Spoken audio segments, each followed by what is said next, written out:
जितनी हत्या भारत में होती है, जितना बलात्कार भारत में होता है, जितनी अराजकता भारत में है, बाकी तो छोड़ो, मैं सिंगापुर की बात नहीं करता, जापान की बात नहीं करता, इतना दुबई में होता है क्या? आप लोग दुबई में कुछ लोग गए होंगे, जाते रहते होंगे। इतना खौफ, इतना अपराध दुबई में होता है क्या? लोग दिल्ली में रात को 12 बजे घूमने से डरते हैं और दुबई में रात को 2 बजे शॉपिंग करते हैं। 50 साल पहले दुबई रेगिस्तान था, कुछ था ही नहीं, कैसे बढ़ गया?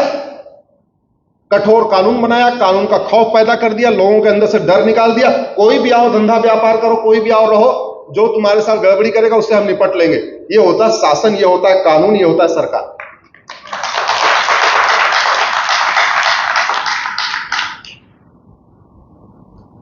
मेरा मानना है कि सबसे पहले जिन देशों में शांति है, आप उठा के देख लीजिए, गूगल करिएगा करप्शन परसेप्शन इंडेक्स या गूगल करिएगा रूल ऑफ लॉ इंडेक्स, तो आप उसमें टॉप 10 कंट्रीज को देखिए। उसमें न्यूजीलैंड आएगा, डेनमार्क आएगा, फिनलैंड आएगा, जर्मनी आएगा, सिंगापुर आएगा। ये देश आएंगे जहां पे करप्शन भी बहुत कम है और अपराध भी बहुत कम।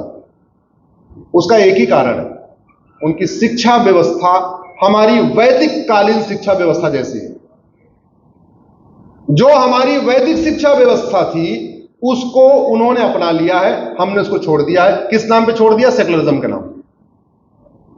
और दूसरा उन्होंने क्या किया? कानून का खौफ पैदा किया। ऐसा कानून का खौफ पैदा किया है जैसे ये मेरे हाथ में अमेरिका का फेडरल पिनल कोड है और मेरे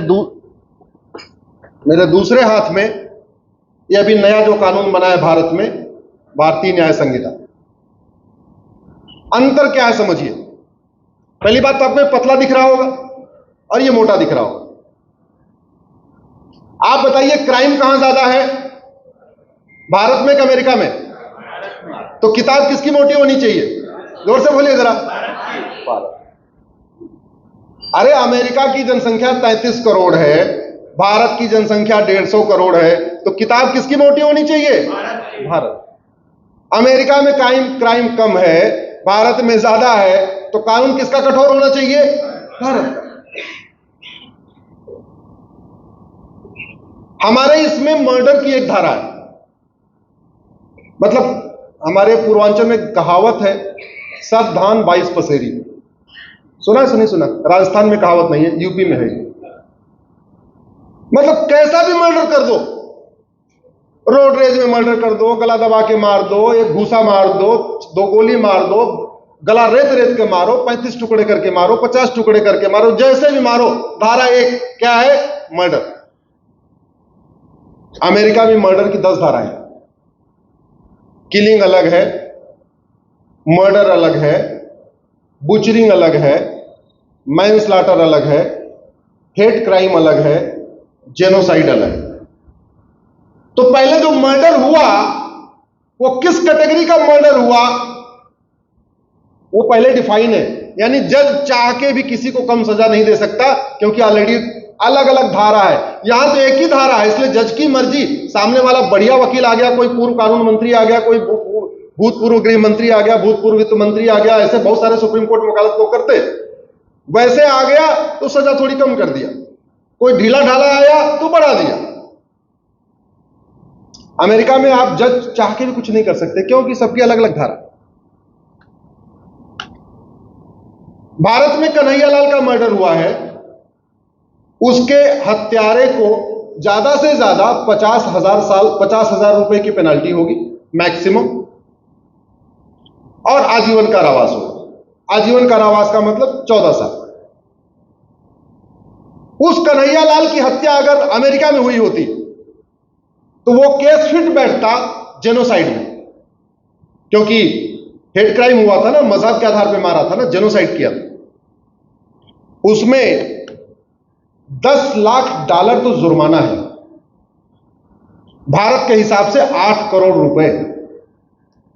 चैप्टर नंबर 50 जेनोसाइड इसमें है। अगर 3 लोगों ने मारा तो तीनों लोगों पे पहले 10-10 लाख डॉलर जुर्माना, यानी 8-8 करोड़ का जुर्माना, और सरकार वो 24 करोड़ रुपए उससे वसूल के कन्हैयालाल के परिवार को दे देगी। और अंतिम सांस तक आजीवन कारावास, अंतिम सांस तक जेल। इसलिए आपको अमेरिका में कभी कन्हैयालाल जैसा मर्डर नहीं मिलेगा, कभी आपको कमलेश तिवारी जैसा मर्डर नहीं मिलेगा, कभी सरतन से जुदा करना, क्योंकि वो आजीवन कारावास जो देते हैं, ऐसी पेनाल्टी रखना है कि पूरे खानदान की प्रॉपर्टी बिक जाए तब भी ना पूरी हो। ऐसा कानून भारत में होना चाहिए कि नहीं? हमारे एक मित्र बैठे हैं, ऋषि बागड़ी जी बैठे हैं, ट्विटर पे बहुत अच्छा लिखते रहते हैं, मैं बहुत कुछ सीखता रहता हूं। ऐसी बातें उठाइए ऋषि जी। ऋषि बागड़ी जी आपके क्लब के मेंबर हैं, हमारे मित्र भी हैं। अब ये बताइए, दूसरा, ये मोटा है और ये पतला कैसे है, इसका दूसरा एग्जांपल देता हूं। सोशल मीडिया के लिए बहुत खास मैं जानकारियां दे रहा हूं। भारत में अपराध होता है तो आप कहां जाते हैं? थाने जाते हैं ना। आपका एफआईआर कौन लिखता है? हवलदार। हवलदार कितना पढ़ा लिखा होता है? 10वीं या 12वीं। अब 10वीं 12वीं पास आदमी के पास आपने अपनी शिकायत कर दिया, उसको एफआईआर लिखना है। अब हमारे देश में क्या है? घूसखोरी का अलग कानून, जमाखोरी का अलग कानून, मिलावटखोरी का अलग, कालाबाजारी अलग, नशा तस्करी का अलग, मानव तस्करी का अलग, हत्या अलग, बलात्कार अलग, SC ST अलग, ये अलग वो अलग, 50 कानूनों का मकड़जाल है। आप एप्लीकेशन में धारा तो लिखोगे नहीं, आप तो कॉमन मैन हो, कॉमन मैन को क्या पता कौन सा किस कानून की कौन सी धारा लगेगी। आप तो अपनी शिकायत लिख के आ गए, मैं जा रहा था, मेरी बाइक रोकी, मुझे मां बहन की गाली दिया, मेरी बाइक छीनी, मेरा मोबाइल छीना, मेरा बैंक अकाउंट हैक किया, जो आपके साथ हुआ आप लिख के आ गए। अब वो बेचारा हवलदार सर पकड़ के बैठा हुआ है, ये जो बाइक चोरी किया ये किस कानून की कौन सी धारा है? ये जो मां बहन की गाली दिया ये किस कानून की कौन सी धारा है? क्योंकि हमने 50 घटिया कानूनों का मकड़जाल इकट्ठा करके रखा हुआ है। अमेरिका ने अपने हवलदार का काम आसान कर दिया, उसने इसमें 150 चैप्टर डाल दिए। हमारे यहां 150 कानून है और यहां क्या कर दिया? 150 उसको एक ही किताब रखनी है और बार बार इंडेक्स में जाना है। Chapter number 11A child crime, chapter number 11B chemical weapon, chapter number 12 civil disorder, ऐसे वो इंडेक्स खोलेगा। आपको दिख रहा ना इंडेक्स? अब चूंकि सुबह से लेकर शाम तक बार बार वो एक ही किताब का इंडेक्स खोल रहा है, तो साल 2 साल के बाद आपने शिकायत किया कि फट से वो उसको चैप्टर याद हो गया, उस चैप्टर के देखा और वहां उठा के वो धारा डाल दिया। अब जब आपकी एफआईआर अच्छी हो गई तो आपकी जांच भी अच्छी होगी, आपकी जांच अच्छी हो गई तो आपका ट्रायल भी अच्छा चलेगा। तो हवलदार के लिए भी ये कानून अच्छा है, इंस्पेक्टर जांच करने वाले के लिए भी ये कानून अच्छा है, सरकारी वकील के लिए भी कोर्ट एक ही किताब लेके जाना है, जज साहब को भी एक ही किताब खोलना है। तो सिस्टम कौन सा अच्छा है? एक कानून या 50 कानून? हमने कभी सोचा ही नहीं इसमें। हमने कभी सोचा ही नहीं कि हमारे देश में लोग सबूत के अभाव में बरी क्यों हो जाते हैं, हमारे देश में सबूत के अभाव में मुकदमा इतना लंबा क्यों चलता है। भारत में मुकदमे को देरी का सबसे बड़ा कारण जानते हैं क्या? झूठी गवाही। मुकदमों के बहुत बड़े बर्डन का कारण क्या है? झूठी शिकायत, झूठा हलफनामा, झूठा एफिडेविट, झूठी जांच। हमारे देश में झूठी शिकायत करना अपराध नहीं है, झूठा एफआईआर लिखना अपराध नहीं है, झूठी जांच करना कोई सीरियस क्राइम नहीं है, झूठा एफिडेविट देना कोई सीरियस क्राइम नहीं है। बाकी तो छोड़ो, जज का गलत फैसला देना भी कोई अपराध नहीं। पुलिस झूठी चार्जशीट फाइल कर दे तो आपको सबूत के अभाव में बरी तो कर दिया जाएगा, लेकिन जिसने झूठी जांच किया उसको कोई दंड नहीं मिलेगा। डिस्ट्रिक्ट कोर्ट का जज पैसा लेके आपको सजा दे दे, हाई कोर्ट वाला आपको बरी तो कर देगा, लेकिन डिस्ट्रिक्ट कोर्ट वाले जज को कुछ होगा नहीं। यह समस्या है। हमारे देश में झूठ बोलना पाप तो है, लेकिन झूठ बोलना अपराध नहीं। दुनिया के बाकी देशों में झूठ बोलना पाप हो चाहे ना हो, झूठ बोलना बहुत सीरियस क्राइम है। और हमारे यहां केवल पाप है इसलिए पाप चल रहा है, वहां कानून कठोर है इसलिए पाप नहीं चल रहा है।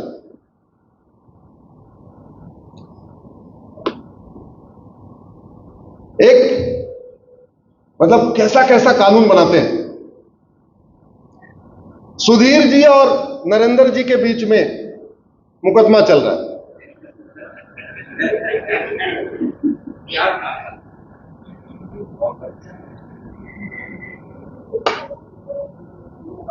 अब सुधीर जी ने प्रॉपर्टी के आंदोलनों का मुकदमा है। सुधीर जी ने झूठा आधार लगाया, झूठा राशन कार्ड लगाया, झूठा बर्थ सर्टिफिकेट लगाया, सारे झूठी वसीयत लगा दिया, झूठी विरासत लगा दिया। अब नरेंद्र जी जज साहब को कह रहे हैं, साहब देखो ये जो 10 डॉक्यूमेंट लगे हैं ना इनके मुकदमे में, ये 10 के 10 झूठे हैं। नरेंद्र जी को पता है झूठे हैं, क्योंकि असली वाले तो इनके पास है, तो स्वाभाविक सी बात है नकली वाले उधर है। अब क्या करना चाहिए? जज साहब को उसको कॉग्निजेंस ले लेना चाहिए और कॉग्निजेंस लेके जांच करने का ऑर्डर कर देना चाहिए, लेकिन ऐसा कर नहीं सकते। हमारे कानून में लिखा हुआ है, no court take cognizance of the perjury, no court take can cognizance of the fraud. तो मतलब नरेंद्र जी जज साहब को बता रहे हैं कि साहब ये जो जमीन का मुकदमा चल रहा है, सारे असली कागज मेरे पास हैं, सारे नकली कागज उधर हैं, लेकिन जज साहब उसका कॉग्निजेंस नहीं ले सकते। क्यों? क्योंकि कानून रोक रहा है। जज साहब को खुद ही शिकायतकर्ता बनना पड़ेगा। हमारा कानून ये कहता है कि अगर जज साहब सेटिस्फाई हो जाए कि ये जितने डॉक्यूमेंट है सारे फर्जी हैं, तो उनको अपने बगल वाले कोर्ट में जाके कंप्लेन देना पड़ेगा कि मेरे कोर्ट में जो मुकदमा आया हुआ है इसमें फर्जी डॉक्यूमेंट लगे हुए हैं, कृपया इनकी जांच करो। समझ गए आप समझ गए? अब ये बताओ, जज की पोस्टिंग 3 साल के लिए होती है। अब पता चला 2 साल उनके पूरे हो गए, तीसरे साल मुकदमा आया। अब उनको बगल वाली कोर्ट में जाके, पहली बात तो एक जज दूसरे जज के यहां कंप्लेनेंट क्यों बनेगा? उसका कौन सा प्रॉपर्टी जा रही है, उसको क्या लेना देना? दूसरा, एक बार वो कंप्लेनेंट बन गया तो उसका ट्रांसफर हो जाएगा, तब भी उसको क्रॉस एग्जामिनेशन के लिए आना पड़ेगा। तो एक जज को दूसरी जज के कोर्ट में आके खड़े होकर बताना पड़ेगा, मैंने ये शिकायत किया था, मैंने ये पाया, ये गलत है, ये गलत। हद हो गई भाई, हद हो गई। ऐसे लग रहा है कि मुकदमों को बढ़ाने के लिए कानून बनाया गया। ऐसे लग रहा है कि भारत के ईमानदारों को टार्चर करने के लिए कानून बनाया गया। ऐसे लग रहा है कि भ्रष्टाचार को बढ़ाने के लिए कानून बनाया गया। और दुख इस बात का कि नए वाले में भी वही आ गया। ऐसे लग रहा है पुराने वाले को कॉपी पेस्ट मार दिया। जो पहले क्रिमिनल प्रोसीजर कोड में था, उसमें भी जज के पास यह अधिकार नहीं था कि चीटिंग, फ्रॉड, फोर्जरी, परजरी का कॉग्निजेंस ले सके। और नया वाला जो भारतीय बीएनएसएस आया, भारतीय न्यायिक सुरक्षा संहिता, उसमें भी जज को यह पावर नहीं है कि चीटिंग, फ्रॉड, फोर्जरी, परजरी का कॉग्निजेंस ले सके। शिकायतकर्ता बनना पड़ेगा। आज तक भारत के इतिहास में 2-3 केस छोड़ के मैंने आज तक किसी जज को देखा नहीं कि वो शिकायतकर्ता बने। क्यों बनेंगे भाई? दोनों जज की समान रैंक है, वो खुद ही जज है, अपना मुकदमा सुनेगा, नहीं तो ट्रांसफर होकर चला जाएगा। क्या पड़ी हुई शिकायतकर्ता बन के दूसरे के लिए लड़ने के लिए? जबकि दुनिया के कई देशों में नार्को पॉलीग्राफ ब्रेन मैपिंग कानून है। भारत के 50% केस तो तब खत्म हो जाए जिस दिन हम झूठी शिकायत, झूठी गवाही, झूठा एफिडेविट, झूठा वकालतनामा, इसको गंभीर अपराध घोषित कर दें।